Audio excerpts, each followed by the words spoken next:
warahmatullahi wabarakatuh. Perkenalkan, saya Syafiatul Adawiyah dan NIM S1W1240117. Pada kesempatan kali ini, saya akan melaporkan hasil tugas saya dengan judul analisis perbandingan algoritma XGBoost, Random Forest, dan Decision Tree dalam klasifikasi tingkat pengalaman profesional AI berdasarkan dimensi kompensasi dan kompetensi sebagai salah satu tugas MIT pada mata kuliah Machine Learning.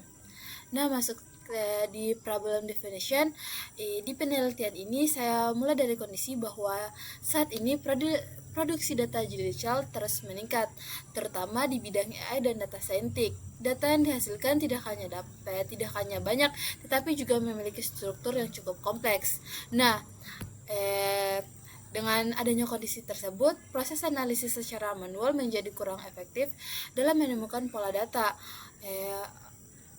Oleh karena itu, kita perlu sebuah pendekatan dengan menggunakan data mining yang berfungsi untuk mencari atau mengekstraksi informasi dari sebuah data dalam jumlah besar. Selain itu, dalam konteks penelitian ini, saya itu melakukan penelitian tentang klasifikasi tingkat pengalaman profesional AI berdasarkan atau yang dipengaruhi oleh salary dan kompensasi.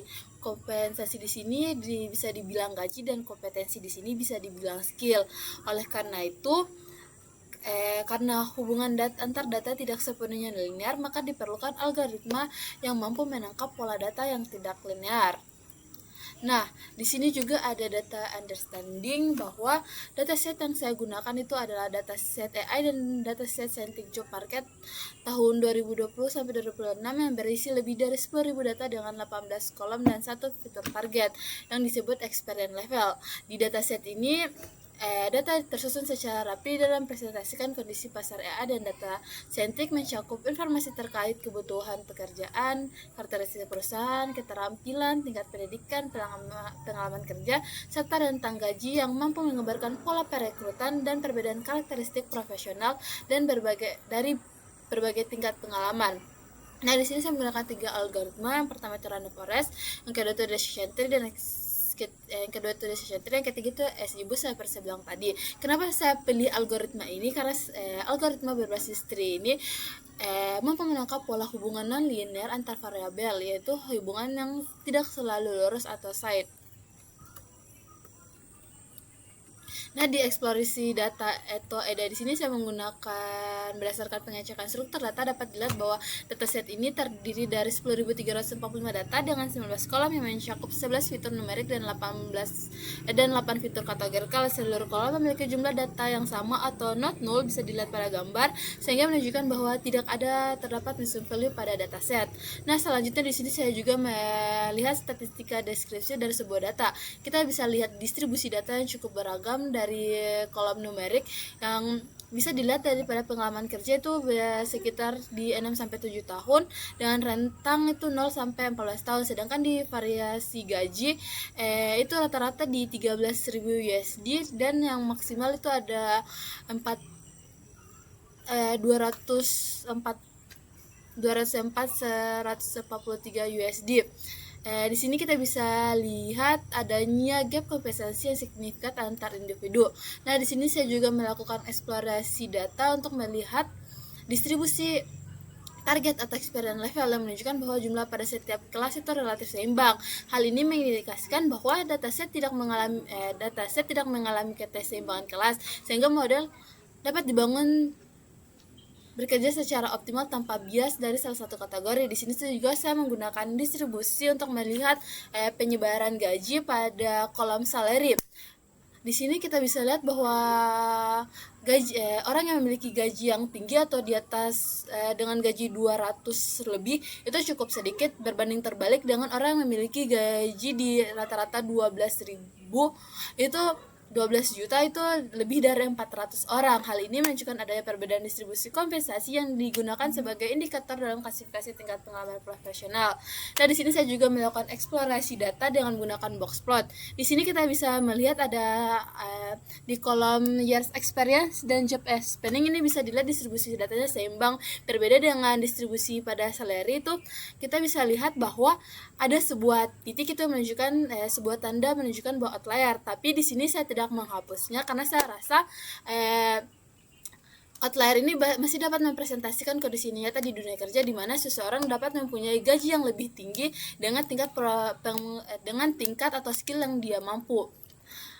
Selanjutnya di sini untuk melihat heat map atau korelasi antar fitur, saya menggunakan dua cara. Seperti saya bilang tadi, yang pertama itu heat map dan korelasi antar fitur pada kolom pada gambar di sebelahnya. Di sini bahwa kita bisa lihat bahwa korelasi yang paling tinggi itu ada di salary. Seperti saya bilang tadi, salary itu mempunyai hubungan yang cukup kuat dengan kolom experience level. Dan berarti di sini menunjukkan bahwa fitur utama dalam proses klasifikasi itu adalah salary, sementara fitur lain memiliki korelasi yang cukup rendah yang menunjukkan bahwa secara individu tidak berpengaruh secara signifikan. Namun dalam proses machine learning, model dapat dimanfaatkannya sebagai kombinasi di berbagai fitur sehingga meskipun korelasi masing-masing rendah, pola dapat tetap terbentuk dengan menggabungkan beberapa fitur untuk melakukan klasifikasi secara efektif. Nah, di sini ada beberapa data processing. Yang pertama itu ada check missing value, data duplikat, encoding, pisahkan fitur dan target.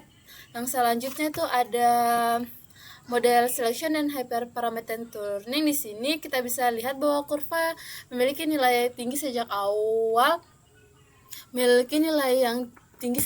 sementara kurva validasi terus meningkat seiring bertambahnya jumlah data.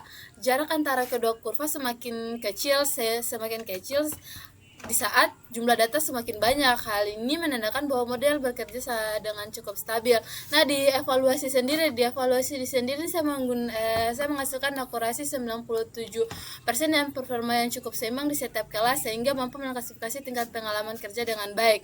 Selanjutnya itu ada kesimpulan bahwa melalui tahap machine learning mulai dari pemahaman, pemrosesan, pemodelan hingga evaluasi dapat kita klasifikasi bahwa tingkat pengalaman profesional kita dapat gunakan sebagai klasifikasi tingkat pengalaman profesional. Pemilihan algoritma berbasis pohon terbukti efektif dalam menangkap pola hubungan antara fitur dan dataset yang besar sehingga model mampu melakukan generasi dengan baik.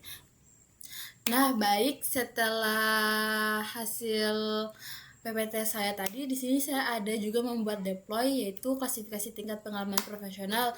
Di sini kita bisa menginput data, ada beberapa seperti experience, salary, skill, seperti saya bilang tadi, kebutuhan perusahaan, informasi perusahaan, hybrid, height, company. Di sini kita bisa melakukan input. Di sini kalau kita ganti 15.000 skill Python.